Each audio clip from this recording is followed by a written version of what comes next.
just what's happening right now in Ukraine. Obviously, they've been suffering horrendous casualties. They don't have many men left, trying to conscript people. And last time we were talking about the Russian casualties, and we were talking about MediaZona, and you said you had Right. some updates. Because the last time you said Right. MediaZona had a number of 58,000 Russians that have died. Right. But the Economist, I know, cited MediaZona as one of their Right. sources, but came up with a number of up to 700,000. So Well, I think that would be killed and wounded. Oh, okay. I think killed, they were saying 160,000. If you go to the MediaZona website, you'll see that they've introduced a new methodology. I mean, the old one that they had, that they've been relying on, and is the source for that figure of 58,000, consisted of actually tracking down military deaths through obituaries and social media, through public records in Russia. They would just scour, these various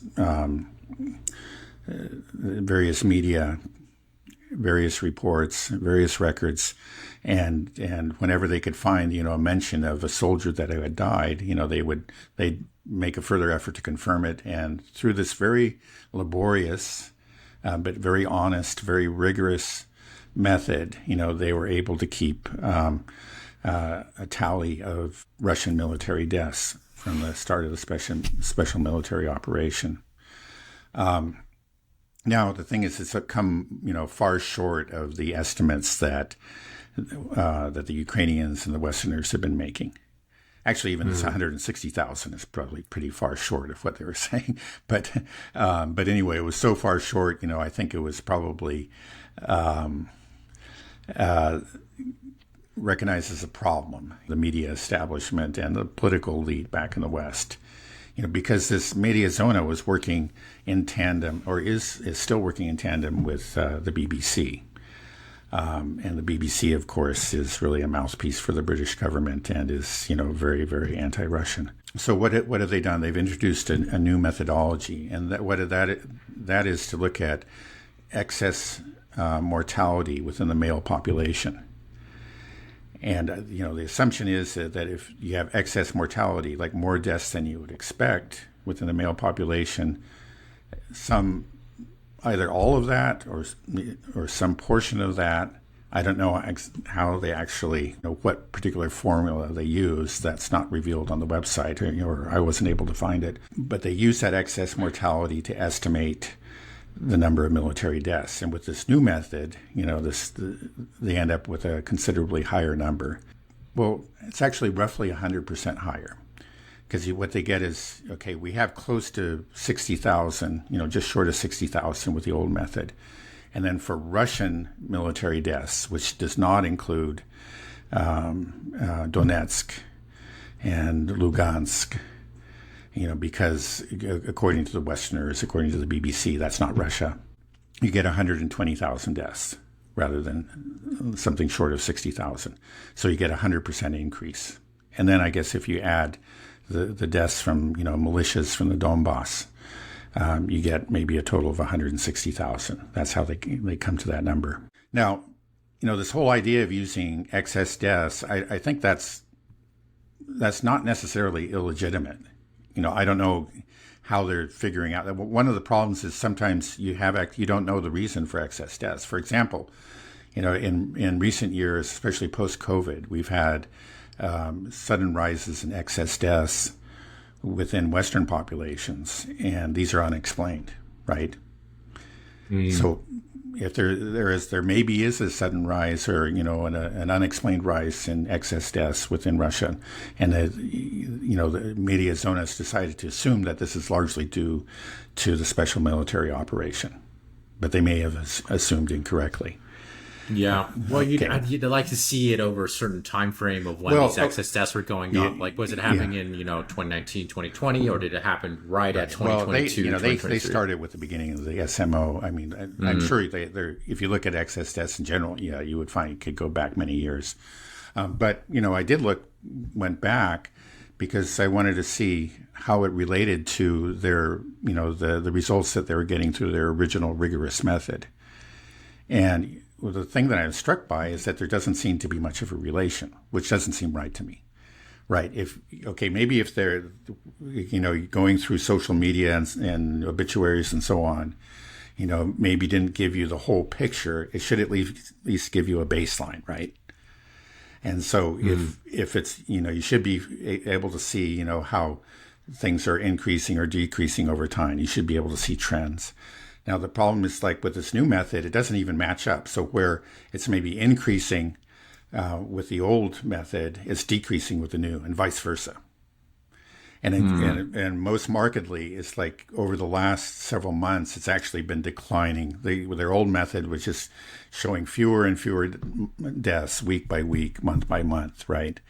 But the new method, it shows it going way up. And that's, something that the Economist highlighted. And I think that's made them excited. But that doesn't make sense. I mean, first of all, why, if you're with your rigorous, if in fact deaths were increasing over that time, you should have seen that reflected using your old method too. Maybe you weren't capturing all of them, but you should have seen an increase, right? And they didn't.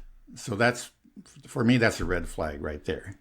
That's a big question mark. What's going on? This doesn't quite make sense. Maybe they got an explanation, but I didn't see it. And then the second thing is that, with the old method, they all along they were saying, we don't think we're getting everything, capturing all of them, because there are some deaths that are just not appearing in the various records and so forth that we're looking at. But we estimate that it's maybe 20% higher than what we've actually able to find. And they've stuck with that, right? Now, all of a sudden, it's 100% higher. And why is that? So what was it? Why did he say it was 20%? Now you're going to go with 100% higher. So again, that seems to be like a kind of again, it's another red flag. It's another question mark. There's just something that seems a little fishy about this. And then the third thing that I think is probably the most damning or warrants the most skepticism about their new method is that with the old method, you can look at the graph and you can actually write, you'll see certain peaks and valleys and you understand what it's corresponding to. Like there is something of a high point at the beginning of the SMO, and that's not surprising. We knew it was messy when the Russians first went in. They weren't behind fortifications. They hadn't dug any trenches. They were out there in the open, exposed. A lot of these convoys went deep into Ukrainian territory and were ambushed. It's not surprising that there was a spike in fatalities at that time, right? And then another one was during Bakhmut. That was the Battle of Bakhmut. And, what was happening? We knew it was Prigozhin and, the Wagner private military company, right? He's a cowboy. He's pretty reckless, running and shooting at the hip. The guy, frankly, in my opinion, he was a lunatic. But anyway, that's a whole other, maybe a whole other podcast. But the thing is, that was Wagner, and they were fighting. A lot of the fighting was being done with poorly trained convicts. It was actually, it was towards the end of the Bakhmut battle, before it actually ended, that the Russian Ministry of Defense just put an end to that practice. Okay, you're not going to recruit any more convicts. We're not doing that anymore. So, but much of the battle was fought with them, poorly trained, and I think it was clear that Prigozhin was reckless with their lives. So we see a peak at that time. So that makes sense, right? There's a correspondence. But now, over the last several months, again, there was a smaller peak at the beginning of the battle for Avdiivka. It was when the Russian units stormed, remember this was a highly fortified city. It was this fortress city. It was probably, some people will say that this was the most fortified, city in the world. It was just a fortress that had been built up over the course of a decade. And during the initial stages of the battles, the Russians stormed some of the outer fortifications. They took, for example, that slag heap. And I remember at the time reading about it, there were claims, certainly from the Ukrainians, I think exaggerated, but But Russian sources were saying too, yeah, we suffered some heavy casualties taking these, and it shows in the MediaZona, right? But now since then, there's been a steady downward trend when you look at the results of the original, the rigorous method that MediaZona had been using all these years, right? It's just been declining ever since. But then with this new method, it's rising. But what does it correspond to? That's the thing. There ought to be. You tell me what's the incident, what's the battle, and there's really no answer. I mean, there's actually every reason to think that it should be declining, because the Russians have been bringing these. For example, starting with Avdiivka, have been bringing these fab bombs, the guided bombs online, and they've been devastating. And one thing that they do is that they just absolutely pulverize Ukrainian fortifications. Fortifications that they could not severely damage with artillery shells. Even though they had a big advantage, and they still have a big advantage in artillery, the heavily fortified places on the Ukrainian defensive lines could withstand, artillery attacks. And so, so if you tried to storm it, you were going to suffer casualties, right? Because there would still be a formidable force in there waiting for you to run across the field or whatever. But with these guided bombs, the fabs, which are now anywhere from a half a ton up to 3 tons, recently they can just completely wipe out these fortifications, and that's just made things all the more safer, for the Russians. They can actually just completely pulverize Ukrainian defenses and then move forward. Either the Ukrainians are just going to retreat, which they have been doing a lot of, and that's why we've been seeing these advances, or they're just going to be so weakened that they can put up very little resistance. So you would expect to see a decline, and that's what you're seeing according to the old methodology. But you have this completely unexplained rise, which is very convenient, for the BBC, I would say. So yeah, well, looking at this, maybe they have explanations for all this, but there's a lot of red flags. It doesn't add up to me.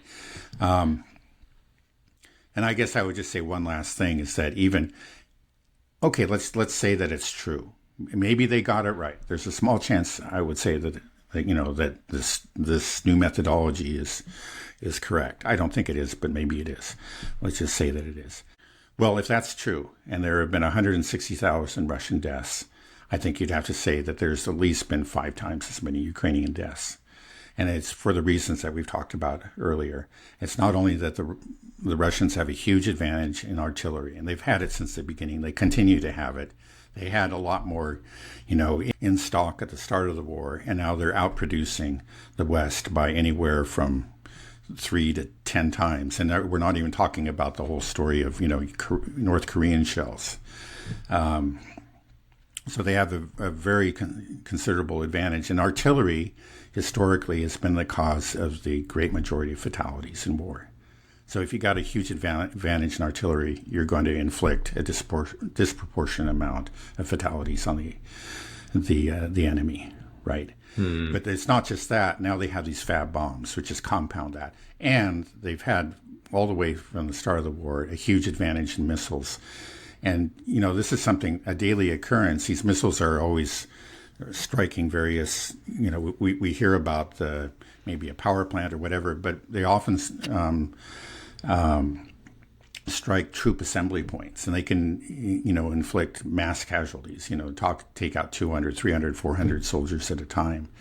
And that's something that the Ukrainians can't do. You hear about them killing another civilian in Donetsk or Belgorod, but they can't. They just don't have the firepower to inflict that kind of damage on the Russian side, on the actual, military forces. So there's every reason to believe, that the losses are much greater on the Ukrainian side. So even if they're right, and I don't think they are, if there really is a total of 160,000, it's probably 800,000 on the Ukrainian side. And then just to go back to where we started with, I think you just have to look at what's happening in these societies. People in Russia are still signing up. If there were really heavy losses, boy, if the Russians were taking a beating, and a high percentage of those guys that signed up in 2023 or 2022, that you learn that, because you're going to know if you grow up in let's say a small city in the Russian hinterlands, you're going to know if one of those guys died. Everybody's going to know about it, right? That's not going to be a secret that anybody can keep from you. Well, if there's a lot of them are coming back in body bags, just a frightening number, well, you would see the real dampening in enthusiasm, you would think. But you're not seeing that. They're still signing up at a rate of like 1,000 a day. And then on the Ukrainian side, you are seeing people they know what's going on. They don't have to go and read MediaZona or anything, MediaZona won't tell them about Ukraine. They don't have to read anything. They know.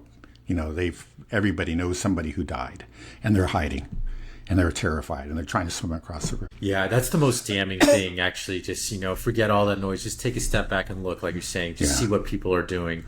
Like you're saying, the amount of patriotism in Russia right now is just on the rise. This national pride. They know that they're doing good. 1,000 people volunteering every day.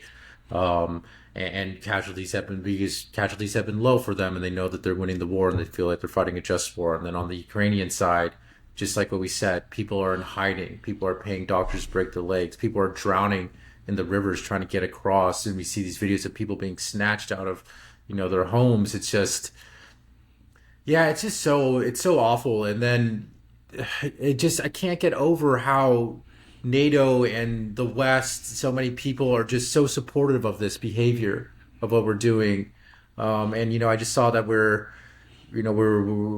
I think 5 countries in NATO are going to be giving their Patriot systems to Ukraine. And it's like, why? It's not going to do anything. Like you're just wasting all of our taxpayer money, right, reducing our munitions. Yeah, exactly. Well, that's what you did last year. And look, it's right. A lot of those systems were destroyed, and the ones that are still there aren't doing a whole lot. Like everybody saw what happened in Kiev.